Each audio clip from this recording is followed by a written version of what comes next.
नमस्कार, मैं रचना शर्मा। चढ़ती कला टाइम टीवी देख रहे सभी दर्शकों का स्वागत करती हूं। आप देख रहे हैं हरियाणा के समाचारों की शुरुआत से पहले एक नजर आज की मुख्य सुर्खियों पर।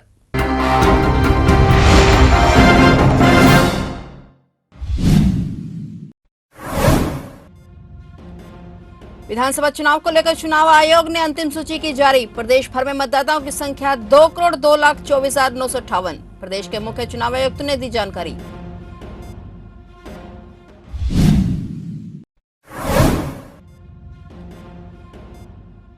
हरियाणा के बहादुरगढ़ में पुलिस और बदमाशों के बीच हुई मुठभेड़। 3 बदमाशों के पैर में लगी गोली। बदमाशों ने 5 लाख रुपए की मांगी थी फिरौती।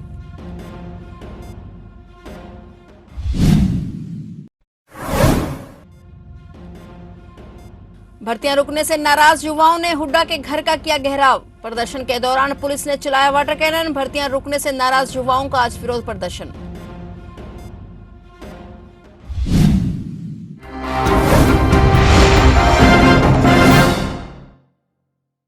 और अब समाचार विस्तार से। हरियाणा में होने वाले विधानसभा चुनाव को लेकर चुनाव आयोग ने अंतिम सूची जारी कर दी है। जानकारी देते हुए प्रदेश के मुख्य चुनाव आयुक्त ने बताया कि जारी की गई अंतिम सूची के अनुसार प्रदेश भर में मतदाताओं की संख्या 2,02,24,958 है। इससे पहले 2 अगस्त को प्रारंभिक प्रकाशन किया गया था और उसके अनुसार 2,01,61,950 मतदाता थे। इसके बाद उसके 2,35,804 और मतदाता जुड़े, जबकि 1,72,796 डिलीट हुए। कुल नई वोटों में 638 वोटों का एडिशन हुआ है। उन्होंने बताया कि अभी भी वोट बनाने का सिलसिला जारी है, जिसके तहत नए मतदाता 2 सितंबर तक अप्लाई कर सकते हैं। उन्होंने कहा कि नामांकन की तारीख 5 सितंबर है, इसलिए जो भी मतदाता वोट बनवाना चाहता है 2 सितंबर तक अप्लाई कर सकता है, ताकि मतदान से पहले सभी वोटर का संपादन करके लिस्ट को जारी किया जा सके। उन्होंने कहा कि निष्पक्ष चुनाव करवाने के लिए केंद्र से 225 पैरामिलिट्री फोर्स की कंपनियां मांगी गई हैं। अभी तक 70 कंपनियां आ चुकी हैं, जिन्हें 26 अगस्त से पहले महत्वपूर्ण जगह पर तैनात भी कर दिया गया है। जो हरियाणा के आगामी विधानसभा के चुनाव है, उसके दृष्टिगत जो सेकेंड हमारा स्पेशल समरी रिवीजन था, उसकी फाइनल वोटर लिस्ट का प्रकाशन जो हरियाणा के पूरे 90 विधानसभा है, उसके समस्त जो पोलिंग स्टेशंस है, उसकी मतदाता सूची का फाइनल पब्लिकेशन कल कर दिया गया है, जिसके अनुसार अभी लगभग 2,02,24,958 उसके हिसाब से कल जो फाइनल सूची थी उसके हिसाब से मतदाता थे। इसमें जो मैं आपको बताना चाहूँगा कि जो 2 अगस्त को हमारा प्रारंभिक प्रकाशन था, उस तक जो थे 2,01,61,950 मतदाता थे। उसमें 2,35,804 और जुड़े, 1,72,796 डिलीट हुए। कुल जो नेट एडिशन हुआ 63,008 वोट का ये हुआ। और इसके बाद भी अब जो कंटिन्यूअस रिवीजन में भी जो नए वोटर हैं, जो फॉर्म 6 को अभी भी 2 सितंबर तक, क्योंकि 12 सितंबर अंतिम तिथि है नामांकन भरने के लिए, तो तब तक वो अप्लाई कर सकते हैं 2 सितंबर तक, ताकि उनका निष्पादन 12 सितंबर तक किया जा सके, और जिसके आधार पे फिर इलेक्शन में यूज होने वाली वर्किंग कॉपी मतदाता सूची की बनती है।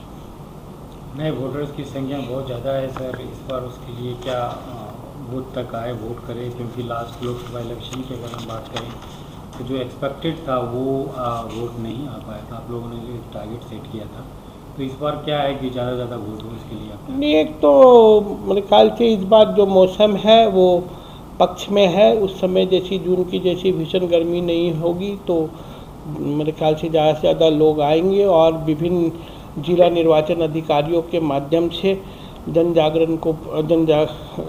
जनता को प्रेरित किया जाएगा कि वो ज़्यादा से ज़्यादा संख्या में मतदान के दिन अपना मताधिकार का प्रयोग करें और प्रजातंत्र प्रणाली को सुदृढ़ करने में अपना योगदान दें।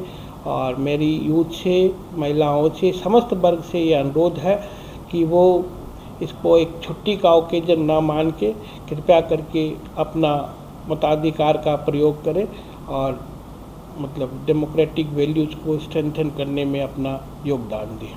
हरियाणा के मुख्यमंत्री नायब सिंह सैनी ने कांग्रेस पर बड़ा राजनीतिक हमला बोलते हुए कहा कि राज्यसभा चुनाव में सरेंडर करने वाली कांग्रेस विधानसभा चुनाव में औंधे मुंह गिरेगी। सीएम नायब सैनी ने कहा कि बीजेपी को अल्पमत में बताने वाली जिस कांग्रेस ने राज्यसभा में नामांकन पत्र भरने से ही गुरेज किया हो, उसका राजनीतिक धरातल कैसा होगा, यह जनता भलीभांति जानती है। और कांग्रेस को अलविदा कहकर भारतीय जनता पार्टी में आई किरण चौधरी के निर्विरोध राज्यसभा सांसद चुने जाने पर मुख्यमंत्री नायब सिंह सैनी ने कांग्रेस पर जमकर हमला बोला। उन्होंने कहा कि प्रदेश सरकार की अल्पमत में होने के अनेक बार दावा करने वाली कांग्रेस को किरण चौधरी की जीत के रूप में सच्चाई का आईना दिखाई दे रहा है, जबकि उनकी ओर से बार बार यही कहा जा रहा था कि 3 मार्च को उन्होंने हरियाणा की विधानसभा में विश्वास मत हासिल किया था।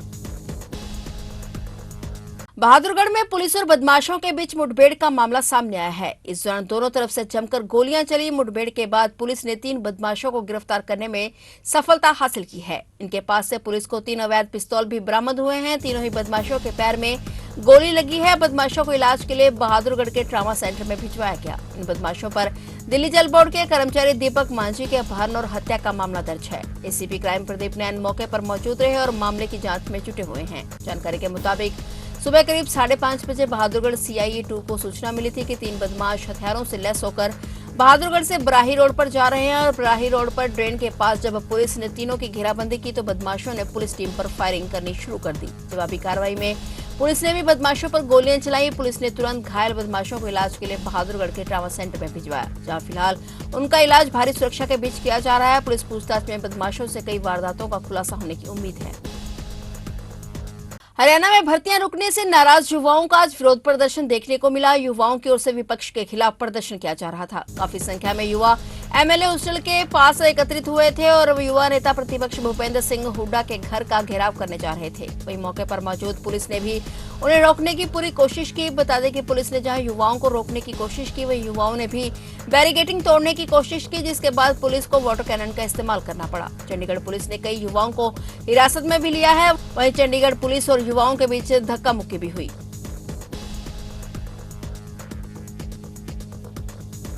फरीदाबाद में पुलिस ने जजपा नेता और पूर्व डिप्टी सीएम दुष्यंत चौटाला के बिना हेलमेट ड्राइविंग पर उनकी चलाई बाइक का चालान काट दिया है। दुष्यंत ने एक बाइक रैली के दौरान यह बाइक चलाई थी। हालांकि ये बाइक दुष्यंत चौटाला की नहीं बल्कि उनके समर्थक के नाम पर है। पुलिस ने जो चालान रसीद जारी की है उसमें दुष्यंत चौटाला बाइक चलाते हुए नजर आ रहे हैं। हालांकि उनके चेहरे को पुलिस ने धुंधला कर दिया और पुलिस जांच के मुताबिक पूर्व डिप्टी सीएम दुष्यंत चौटाला ने जो लाल रंग की बुलेट बाइक चलाई थी वह रियासत अली के नाम पर रजिस्टर्ड है। चूंकि इस पर दुष्यंत चौटाला और उनके पीछे एक और व्यक्ति बिना हेलमेट के बैठे हुए थे तो उनका 2000 का चालान काटा गया है। खास बात यह है कि बाइक रैली का एक वीडियो सामने आया है जिसमें जब दुष्यंत चौटाला को पीछे से हेलमेट के बारे में कहा गया तो उन्होंने सिर हिलाकर ना कह दिया।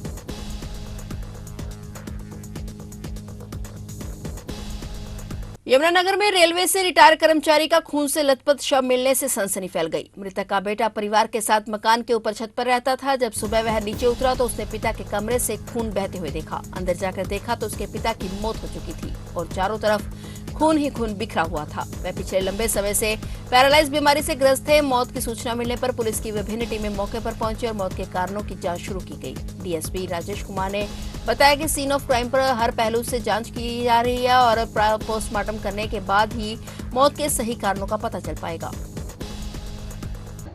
आज सुबह SHO गांधीनगर के द्वारा सूचना प्राप्त हुई थी।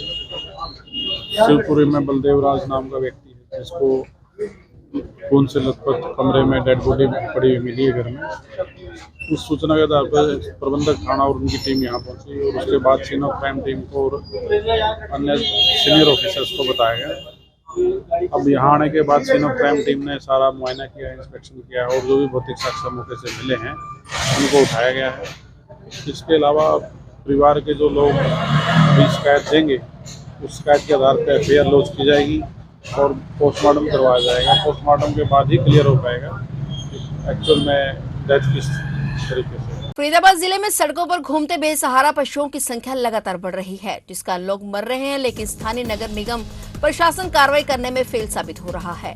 पिछले 20 दिनों से बेसहारा पशुओं के कारण 2 लोगों की मौत हो चुकी है और ऐसी एक घटना चंदावली गांव से सामने, जहां पर राह चलती 68 साल की बुजुर्ग महिला को सांड ने उठाकर पटक दिया और बताया जा रहा है कि इस घटना के बाद बुजुर्ग महिला बेहोश हो गई, जिसके बाद उन्हें अस्पताल ले जाया गया। उनके हाथ में फ्रैक्चर के अलावा आंख के पास गंभीर चोटें आई हैं। फिलहाल नगर निगम अधिकारियों की तरफ से बेसहारा पशुओं को पकड़ने की कार्रवाई लगातार की जा रही है, लेकिन गौशालाओं में जरूरत से ज्यादा पशु भर चुके हैं, इसलिए उन्हें पकड़कर कहां छोड़ें, इस पर निगम कोई ठोस कदम नहीं उठा पा रहा है।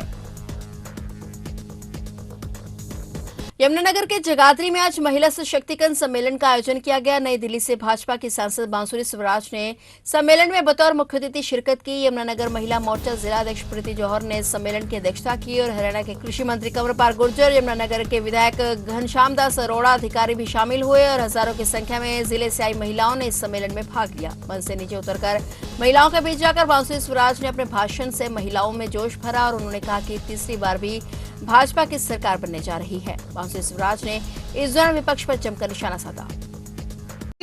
माहौल दिख रहा है कि विपक्ष जो भी कीचड़ फैला रहा है, मैं जानती हूँ हरियाणा की मातृशक्ति ने तय कर लिया है कि तीसरी बार भी हरियाणा में कमल खिलाना है, डबल इंजन की सरकार यहाँ लानी है। यशस्वी प्रधानमंत्री श्री नरेंद्र मोदी जी के कुशल नेतृत्व में हरियाणा की विकास की जो जर्नी है उसको कायम रखना है। जिस तरीके से कांग्रेस जी चुनावी वादे हैं और खोखले वादे हैं। जितने भी विपक्ष शासित राज्य हैं वहाँ पर विकास की गाड़ी एकदम ठप्प होकर रुकी हुई है। अगर आप देखेंगे तो भारत प्रगति के पथ पर केवल वहीं पर अग्रसर है जहाँ पर डबल इंजन की सरकार है। बंगाल में हुआ है वो भारत की एक एक बेटी की आत्मा को कचोटता है और इतनी दुर्भाग्यपूर्ण बात है कि बंगाल में एक महिला मुख्य होने के बावजूद वो मुख्यमंत्री ही नहीं है। सुश्री ममता बनर्जी जी प्रदेश की हेल्थ मिनिस्टर भी हैं, होम मिनिस्टर भी हैं, लेकिन वो उस डॉक्टर को जो उसके साथ हैवानियत हुई है, उस बच्ची को न्याय दिलाने के बजाय स्वयं प्रदर्शनों में लुप्त हैं और वहाँ पर छिप रही हैं। मैं पूछना चाहती हूँ कि उनकी सरकार सबूत मिटाने की कोशिश क्यों कर रही है? किन दोषियों का साथ दे रही है? किन दोषियों को, किन कुकर्मियों को छुपाने का प्रयास कर रही है? ये पहली बार नहीं हुआ। बंगाल में पहले भी संदेश खाली में माताओं और बहनों को टीएमसी के नेताओं ने टीएमसी के ही दफ्तरों में जाकर बेआबरू करा था और तब भी ममता बनर्जी की सरकार वो स्वयं चुप्पी साधे हुए थे और इंडी गठबंधन के सभी घटक दल केवल गठबंधन धर्म निभा रहे थे, राष्ट्र धर्म और राष्ट्र हित की बलि चढ़ा रहे थे। हरियाणा में पिछले 2 दिनों से मानसून एक्टिव है। इसको देखते हुए मौसम विभाग ने 12 जिलों में मौसम खराब रहने की संभावना जताई है। इनमें 10 जिलों कैथल, करनाल, सोनीपत, झज्जर, रेवाड़ी, गुरुग्राम, फरीदाबाद, मेवात, पलवल और रेवाड़ी में हैवी रेन को देखते हुए अलर्ट पर रखा गया है। प्रदेश में 31 अगस्त तक ऐसे ही हालात रहने के आसार हैं। मौसम विभाग के मुताबिक हरियाणा में 7 जिले ऐसे हैं जहां 24 घंटे से झमाझम बारिश हुई है और बारिश से कई जगह जल भराव भी हो गया। कई इलाकों में घंटों बिजली गुल हो गई। सबसे ज्यादा बारिश गुरुग्राम में हुई जहां 14.0 mm बारिश रिकॉर्ड की गई। इन जिलों के अलावा जींद, रोहतक, कैथल में भी मौसम में बदलाव देखने को मिला। यहां भी कुछ स्थानों पर हल्की बूंदाबांदी देखी गई। विधानसभा चुनाव को लेकर पुलिस अलर्ट मोड पर है। विधानसभा चुनाव होने वाले हैं और उच्च अधिकारियों के आदेशानुसार चुनाव को शांतिपूर्ण तरीके से करवाने के लिए पूरे कालका शहर और कालका के आसपास ग्रामीण क्षेत्र में फ्लैग मार्च निकाला गया है। एसएचओ हरिराम ने कहा कि उच्च अधिकारियों ने जो फ्लैग मार्च निकालने का आदेश दिया है उसका उद्देश्य है कि आगामी विधानसभा चुनाव में कोई बाधा न आए, लोग भयमुक्त होकर मतदान कर सकें। इस मौके पर एसएचओ हरिराम और उनकी कालका थाने की टीम, सीआईएसएफ के अधिकारी और स्टाफ आदि मौजूद रहा। हमारे ऑफिसर साहिबान के आदेश अनुसार आज हमने विधानसभा का जो हमारा इलेक्शन होना है उसको शांतिपूर्वक तरीके से कराने के लिए किसी प्रकार की कोई बाधा ना आए, हमारे अफसरान वाला ने जो आदेश दिया है उसके अनुसार हम आज ये पूरे शहर कालका में व देहात के एरिए में फ्लैग मार्च निकाल रहे हैं। फिलहाल हरियाणा के समाचारों में इतना ही और नए समाचारों के साथ फिर से हाजिर होंगे। तब तक के लिए देखते रहिए चढ़ती कला टाइम टीवी।